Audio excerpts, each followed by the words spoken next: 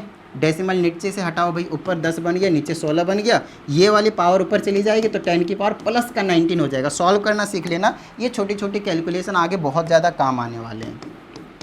10/16 इसको आप कैंसिल कर सकते हो, है ना, 5 बार में 8 बार में। इसी इसको जब मैं डिवाइड करूँगा तो कितना आ जाएगा 0.6, डेसिमल लेके 50 बना दिया ना, 8 से 48, 0.6 कितना बचा 2, 8 दूना 16, फिर 5 आ जाएगा इंटू 10 की पावर 19।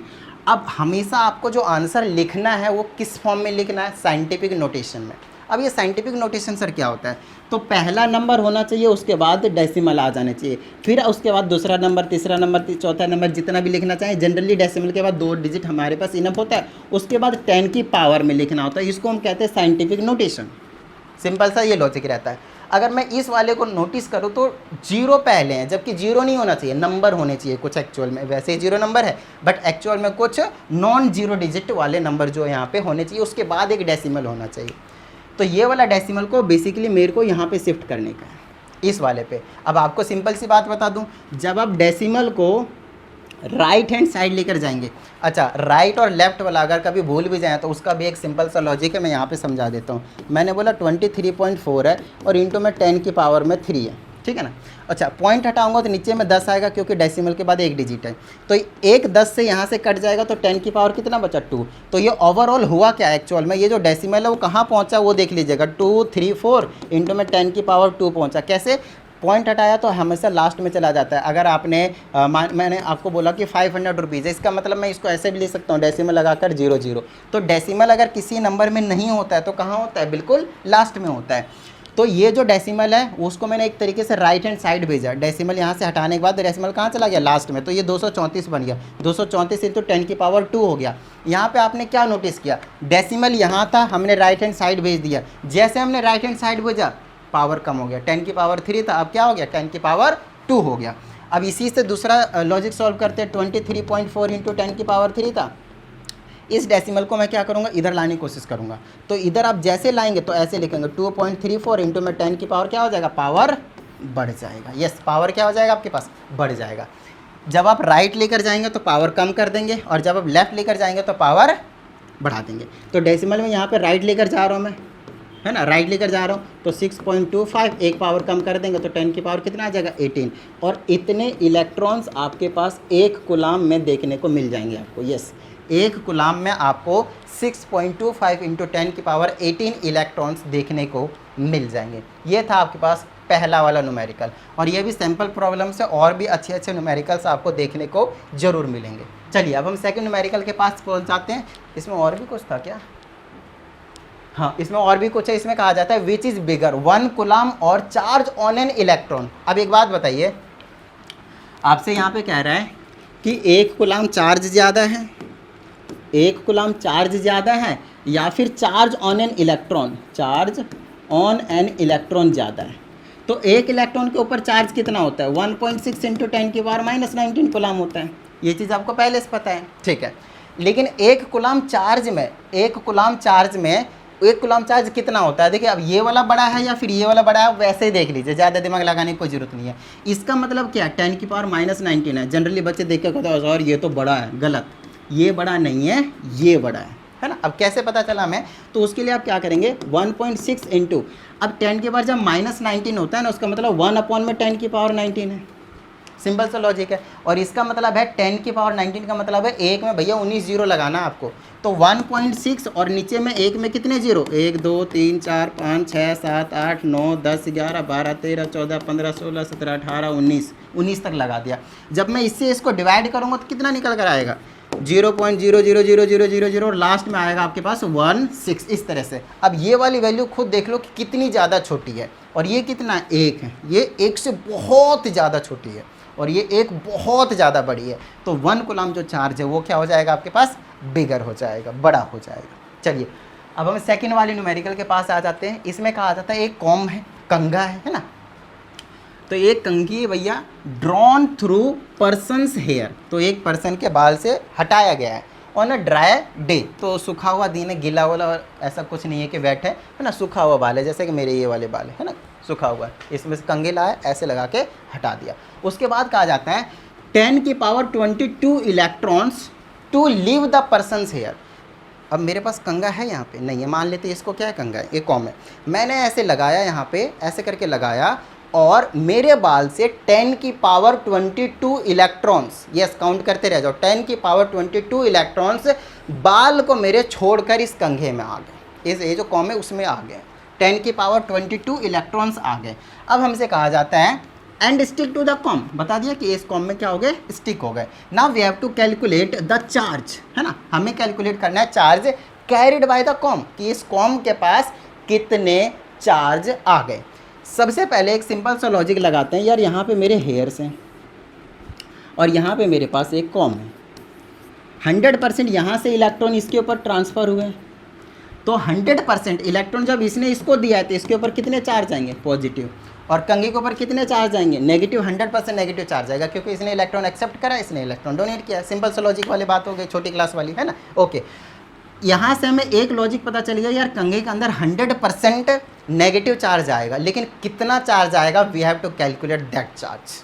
अब हमें एक ही फॉर्मूला पता है, Q = N, जिसमें N आपको पता है कितने नंबर ऑफ इलेक्ट्रॉन्स क्या हुए हैं, ट्रांसफ़र हुए हैं, और E आपको हमेशा पता होता है, एक इलेक्ट्रॉन का चार्ज 1.6 × 10⁻⁻19 कूलाम, और ये हो गया आपके पास टोटल चार्ज। सॉल्व कर दीजिए, आ जाएगा 1.6 इंटू इसका बेस है, मैं पावर ऐड कर दें कितना आ जाएगा, 19 3 22 होता है, तो 10 की पावर कितना आ जाएगा, 3। बस यही आपके पास आंसर है।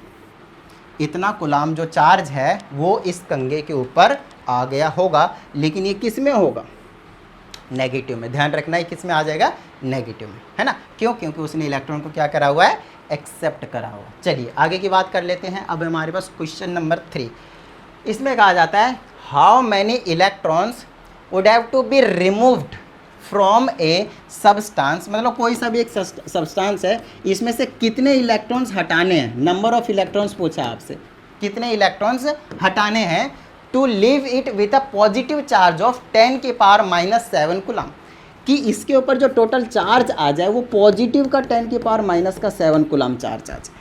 कुछ इस तरह की कहानी है आपके पास, ठीक है।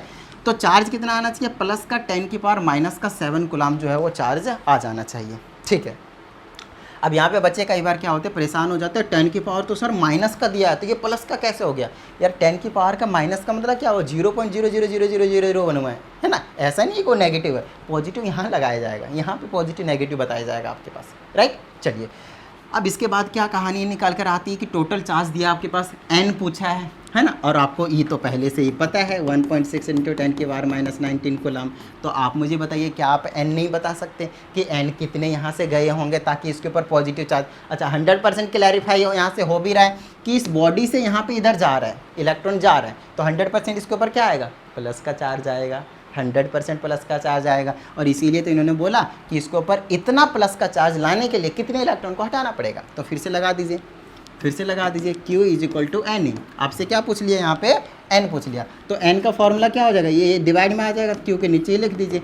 Q कितना है आपके पास, प्लस का है 10⁻⁻7, और डिवाइड बाय में कूलाम में ये कितना है 1.6 × 10⁻⁻19 कूलाम। बस इसको आपको क्या करना है, सॉल्व करना है, और हमारा जो काम है वो बन चुका है ना, हमारा जो काम है वो बन चुका है। सॉल्व कर देते हैं, पॉइंट हटाइए, ऊपर 10 बन जाएगा, नीचे 16 बन जाएगा, इंटू में 10⁻⁻7 है, और ये ऊपर चला जाएगा तो प्लस का 19 बन जाएगा, ध्यान रखेगा, ठीक है ना। 10⁻+ का 19 बन जाएगा, माइनस का नीचे तो ऊपर जाएगा, 10⁻+ का 19 हो जाएगा।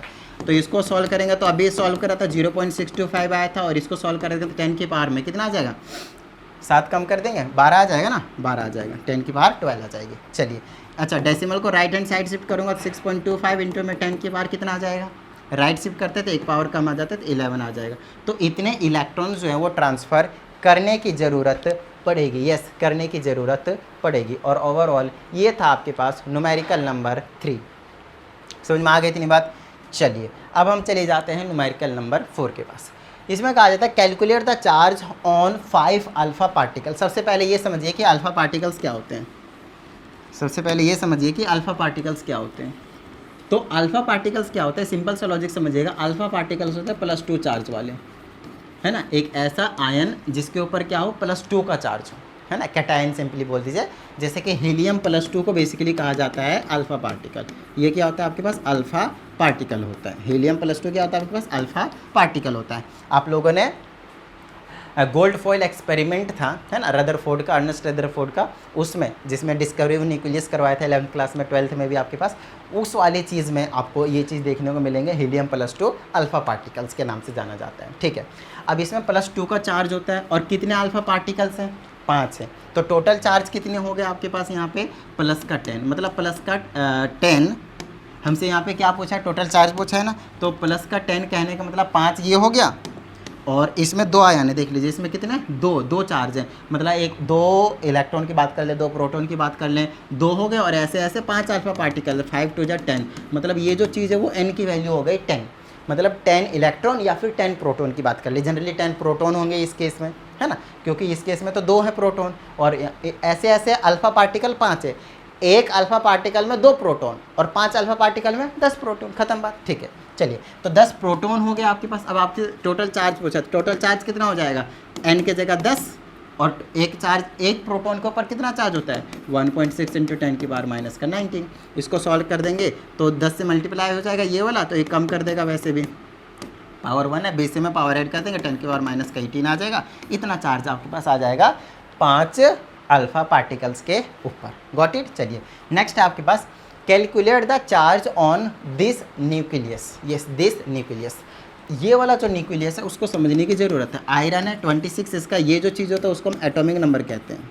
इसको क्या कहते हैं हम, एटॉमिक नंबर। अच्छा, न्यूट्रल होता है, जितना एटॉमिक नंबर होता है उतना ही आपके पास प्रोटॉन्स देखने को मिलते हैं और उतना ही आपके पास इलेक्ट्रॉन्स भी देखने को मिलते हैं, कोई टेंशन वाली बात नहीं है। ठीक है, दूसरी चीज़ है यहाँ पे ऊपर वाला जो 56 होता है उसको मास नंबर बोलते हैं।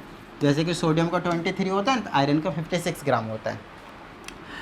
अब आगे की बात करते हैं, न्यूक्लियस में बोला, ध्यान रखेगा, न्यूक्लियस में बोला है। तो इसका न्यूक्लियस जो होगा वो कुछ इस तरह से होगा, एटम आयरन है, यहाँ पे न्यूक्लियस है, जिसमें से आपके पास 26 प्रोटॉन देखने को मिलेंगे और कुछ न्यूट्रॉन होंगे, 10 माइनस 10 न्यूट्रॉन होंगे। 26 माइनस कर देंगे कितना बचेगा, 30 बचेगा ना, तो 30 न्यूट्रॉन देखने को मिलेंगे। न्यूट्रॉन में तो कोई चार्ज होता नहीं है, तो बीच में यहाँ पे क्या बचा, 26 प्रोटॉन ही तो बचे। बस 26 प्रोटॉन का आपको चार्ज बताना है और कुछ नहीं, 26 प्रोटॉन का आपको चार्ज बताना है। तो total charge is equal to कितने प्रोटॉन, 26 प्रोटॉन। एक प्रोटॉन के ऊपर कितना चार्ज, इतना चार्ज। बस इसको आपको मल्टीप्लाई करना है और आपको सॉल्व करके आंसर ले जाना है। 26 और 16 के इसको मल्टीप्लाई कर देता हूँ, 26 और 16, 6 6 36 बच गए कितना, 6 6 36 बच गए 3, 6 दिनों 12 3 15, फिर आ जाएगा यहाँ पे 26, ये आ जाएगा 6 5 6 1 2 1 3 4, है ना, डेसिमल यहाँ पे लग जाएगा 416, क्योंकि डेसिमल था क्या था, डेसिमल के बाद एक पॉइंट था, एक डिजिट था ना, इसीलिए तो डेसिमल के बाद एक डिजिट और इंटू में 10 की पावर माइनस का 19 कूलम। अब अकॉर्डिंग टू साइंटिफिक नोटेशन क्या होना चाहिए, ये डेसिमल इधर आना चाहिए, जब लेफ्ट होता है तो उधर क्या होता है, प्लस हो जाता है। तो 4.16 और इंटू में 10 की पावर माइनस 19 था, +1 कर दीजिए, तो उसको सॉल्व करने के बाद ओवरऑल 10 की पावर माइनस का 18 कूलम जो है वो चार्ज देखने को आपको मिल जाएगा उसके न्यूक्लियस के अंदर। तो ये कहानी थी आपके पास इस क्वेश्चन की। अब हम बात कर लेते हैं क्वेश्चन नंबर 6 की। इसमें कहा जाता है how many mega coulombs of positive और नेगेटिव चार्ज, फिर से सुन लीजिएगा, how many mega coulombs of positive और negative charge are present in 2 mole of neutral hydrogen gas. इस क्वेश्चन को करने के लिए आपको कुछ कंसेप्ट केमिस्ट्री के लाने पड़ेंगे, जिसमें हम आपको नंबर ऑफ मोल्स पढ़ाते थे, यस नंबर ऑफ मोल्स पढ़ाते थे। नहीं पता तो सॉल्यूशन का फर्स्ट वीडियो देख लीजिएगा, वहाँ पे हमने आपको नंबर ऑफ मोल्स के बारे में बता रखा है ना। तो केमिस्ट्री का वैसे भी सॉल्यूशन आपने करा ही होगा। तो number of moles is equal to क्या होता था, सिंपल अभी मास के टर्म में ले रहा हूँ, गिवन मास अपॉन में molecular mass, given mass upon में मॉलिक्यूलर मास, कुछ इस तरह की कहानी होती थी आपके पास। अब यहाँ पे 2 मोल्स दे रखे हैं, न्यूट्रल है, हाइड्रोजन है और क्या आपके पास गैस है, ठीक है। और यहाँ पे एक तो ये वाला फार्मूला होता था, और दूसरा याद कीजिए कि एक मोल में कितने एटम्स होते थे, 6.022 इंटू में 10⁻23 एटम्स होते थे, ठीक है, इतनी बात गॉट इट। तो हाइड्रोजन के जितने एटम होंगे उतना ही उसमें प्रोटॉन्स होंगे या फिर उतना ही उसमें इलेक्ट्रॉन्स होंगे, क्योंकि एक हाइड्रोजन में एक प्रोटॉन होते हैं, एक इलेक्ट्रॉन होते हैं, ये चीज़ हमें पहले से ही पता है, राइट। हाइड्रोजन होता है ना, हाइड्रोजन एटॉमिक नंबर 1, एक प्रोटॉन तो एक इलेक्ट्रॉन होते हैं। तो अगर वो 1 मोल की बात करते हैं तो इतना होगा, 2 मोल की बात करेगा तो डबल कर देंगे इसको, है ना। 2 मोल की अगर हम बात करेंगे तो इतना बात करते हैं, मतलब जो चार्ज होगा वो 2 मोल में इतना हो जाएगा, ठीक है, इतनी बात, इतने एटम्स आ जाएंगे बेसिकली। तो n की वैल्यू क्या निकलेगी, 2 मल्टीप्लाई में 6.022 इंटू में 10⁻23, ये इनके n की वैल्यू निकल कर आएगी, पार्टिकल्स वाली वैल्यू है वो आपके पास निकल कर आएंगी, ठीक है। दूसरी चीज़, अगर हम चार्ज की बात करेंगे, चार्ज की अगर हम बात करेंगे कि Q कितना है, हमसे क्या पूछा, हाउ मेनी मेगा कुलाम्स, मतलब चार्ज के बारे में ही पूछ रहा है और कुछ नहीं, है ना। तो चार्ज के अगर हम जब निकालना चाहेंगे ना तो वो क्या हो जाएगा, Ne हो जाएगा, क्या हो जाएगा आपके पास, Ne हो जाएगा, है ना। अच्छा, Ne क्यों हो जाएगा वो चीज़ आप देख लीजिए। अच्छा, यहाँ पे एक चीज़ और ध्यान रखिएगा, हाइड्रोजन का 1 मोल का इतना होता है, तो हाइड्रोजन के 2 मोल है, 2 से खैर हमने यहाँ पे इंटू कर दिया, कोई टेंशन वाली बात नहीं है। लेकिन यहाँ पे समझने की ज़रूरत, यहाँ पे एक छोटी सी चीज़ और है, वो ये है कि यहाँ पे H2 मॉलिक्यूल्स बोला है ना, तो 1 मोल में ही 2 हो जाएंगे, क्योंकि 2 हाइड्रोजन होंगे ना,